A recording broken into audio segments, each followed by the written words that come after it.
think we'll take activities 76 and 77 together in this final video, because it's sort of the same point over and over again. I just want to illustrate it in different ways and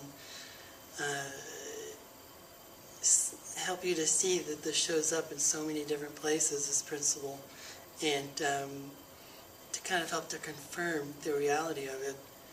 So 76 begins with letter A, thinking about India. This is from an article by Ludwig von Mises. He's, again, just like Sennholz from the Austrian school.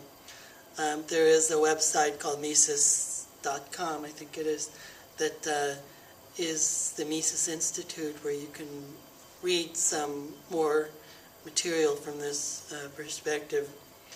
But the point of von Mises about India is that India is very poor, and there are reasons why it's very poor. I know when I was growing up, I was told about poverty in Africa, poverty in China, poverty in India, never really being told why there was poverty in those places. A big part of the reason has to do with what we'll study in these two activities. It's not that these places don't have natural resources. They do. They have fine natural resources. And it's not even natural resources that bring about prosperity. You can take a place like Japan with very few natural resources, can be a very prosperous place because of the way they approach things. Now, in the case of India, von Mises points out a couple of things.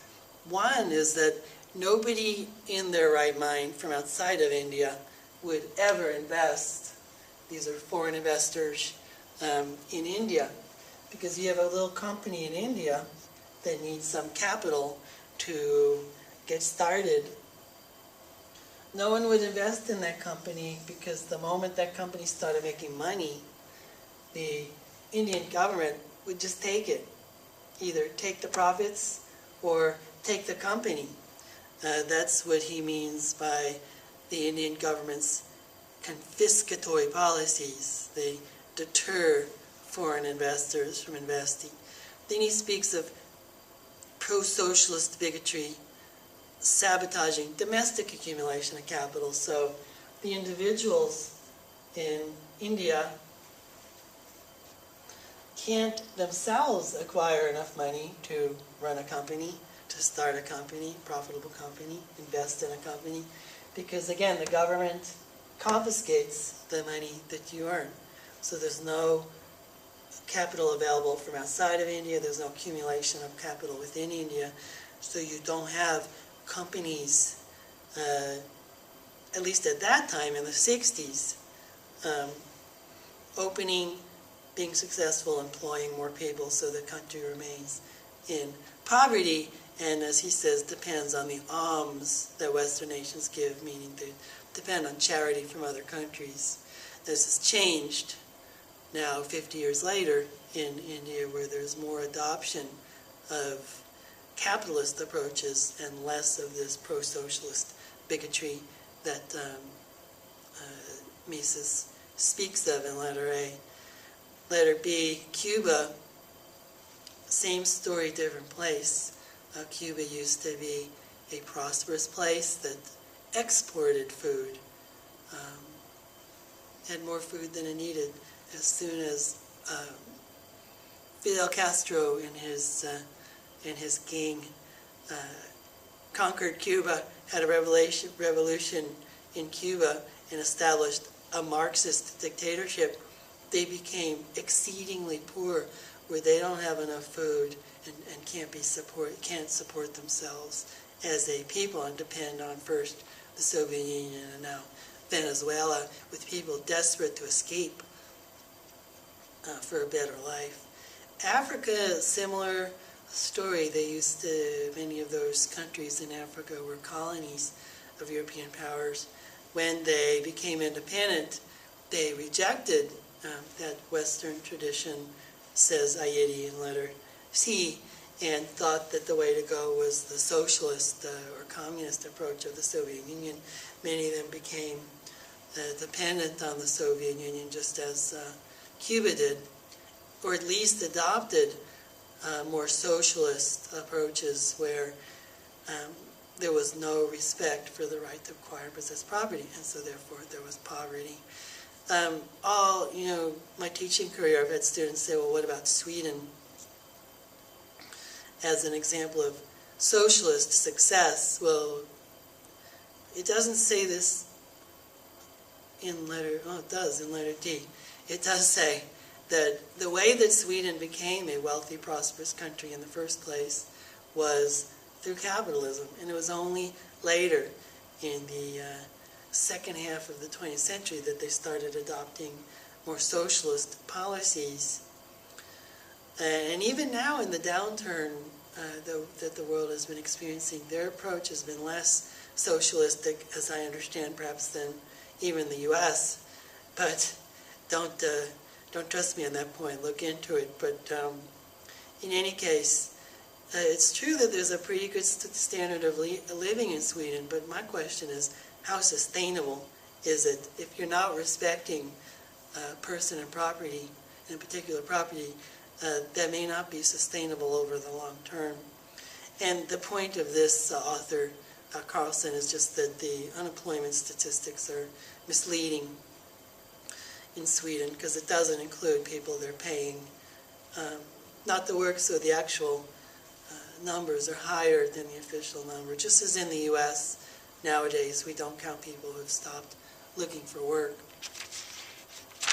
So finally, activity 77, you have Hazlitt in letter A, just saying if you respect the right to acquire and possess property, you have a government that protects person and property. People, through their desire for a better life, will work, will save, will invest, and that will lead to prosperity. And that's the way it's actually worked out all over the world. If you look at places that have adopted an approach that does not respect person and property, ones we've mentioned, but also East Germany, North Korea, places like this, you'll see a lot of poverty in those places. We've already seen in a previous activity the experience of the Pilgrims, but I'm just going to remind us of it. So the Pilgrims, when they started, were going to share everything in common. And they found that nobody really wanted to work very hard, because why bother? I'm not going to receive the fruit of my labor. If I can work as hard as I want, the person who's not working at all is going to get just as much as I will. So there's no incentive to work. Work is painful, so we need an incentive or a reward to do that work. And if you don't give that, nobody's going to work. That's kind of why there's so much poverty in places where there's no incentive for working. And so that was the Pilgrims' experience. The moment that they said, okay, each of you families have your own plot of land, and whatever you grow, you're going to keep. They started working very hard.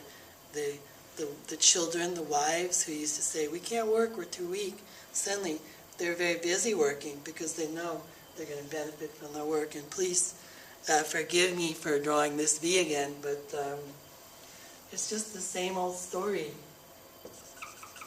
It's difficult, this path of getting what it is we need to survive. So you need the incentive, the reward there as the incentive. You take that away, nobody's going to go down that path. Letter C is a good example of China, who we see as being very prosperous right now. It wasn't always the case when I was a kid. They were desperately poor, and still many places in China are desperately poor. The turning point, as you can see from letter C, was 1978. They went from a pure communist, Marxist approach, sharing everything in common, to introducing elements of capitalism, where you get to keep what you earn. The moment they did that, productivity quadrupled.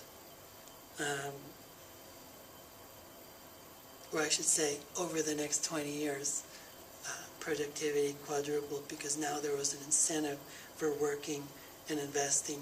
Letter D is just there again to kind of wrap up our discussion of the New Deal and the Great Depression. One of FDR's top advisors in the New Deal was Victor Perlo, who believed in this approach, the communist approach. He wrote a column called People Before Profits, which sounds compassionate, but it's not. Paradoxically, when you put profits first, then people benefit because, again, the profit is the incentive of the working and the investing. Then there's jobs and prosperity. If you have this approach, which seems compassionate, you end up with desperate poverty. And the fact that Perlo was giving this advice, I think, is one of the reasons, and his advice was being taken, is one of the reasons there was a Great Depression. So that's it. I hope you enjoyed this course. I wish you the best as you proceed, and I hope I've given you some things to think about and that you've learned some things you didn't know before. And especially, I want to encourage you to be thinkers and not to believe just what anybody says, whether it's me or another professor or the media. I think that we all need to demand evidence to support what's being said, and I've tried in this book to provide evidence for any points that I've made, and if there hasn't been evidence, I would just ignore it of the things that I've said along the way. And there may be more evidence out there that's not in this textbook. I just encourage you to keep learning, keep exploring, and the journey will be worth it. Thank you.